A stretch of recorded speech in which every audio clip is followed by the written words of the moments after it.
আজি আপোনালোকলৈ লৈ আহিছোঁ এনেকুৱা এটা উপায়, যিটো উপায় কৰিলে আপোনালোকৰ জীৱনত চলি থকা বেড লাকবোৰ আঁতৰি জীৱনলৈ গুড লাক আহিব। এই উপায়টো আপোনালোকে কৰিব লাগিব। নিজৰ লেফ্ট হেণ্ডত লিখিব লাগিব গ্ৰীণ কালাৰ ইংকেৰে, আৰু পানী খাওঁনে, চাহ খাওঁনে বা কফি খাওঁনে এই নাম্বাৰটো আপোনালোকে চেণ্ডিং কৰিব লাগিব। এতিয়া নাম্বাৰটো হ'ল 7092086110। স্ক্ৰীণত দেখুৱাই দিয়াৰ ধৰণে আপোনালোকৰ এই নাম্বাৰটো চেণ্ডিং কৰিব পাৰে।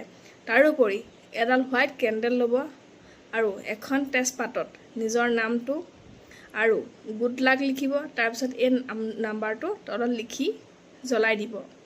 জ্বলোৱাৰ পিছত যিখিনি এছেছ থাকি যাব সেই এছেছখিনিয়ে আপোনালোকে গা ধুব। দেখিব আপোনালোকৰ যিবোৰ বেড লাক চলি আছিলে বা যিবিলাক আপোনালোকৰ কাম বন্ধ হৈ আছিলে সেইবোৰ আঁতৰি গৈছে আৰু লাহে লাহে জীৱনলৈ ভাল দিন আহিছে। যদি এনেকুৱা ধৰণৰ আপোনালোকে ৰিলচবোৰ পাই থাকিব বিচাৰে তেতিয়াহ'লে পেজটো ফ'ল' কৰিবলৈ নাপাহৰিব আৰু 10জনৰ মাজত শ্বেয়াৰ কৰি দিব যাতে তেওঁলোকৰ জীৱনলৈ গুড লাক আহে। ধন্যবাদ।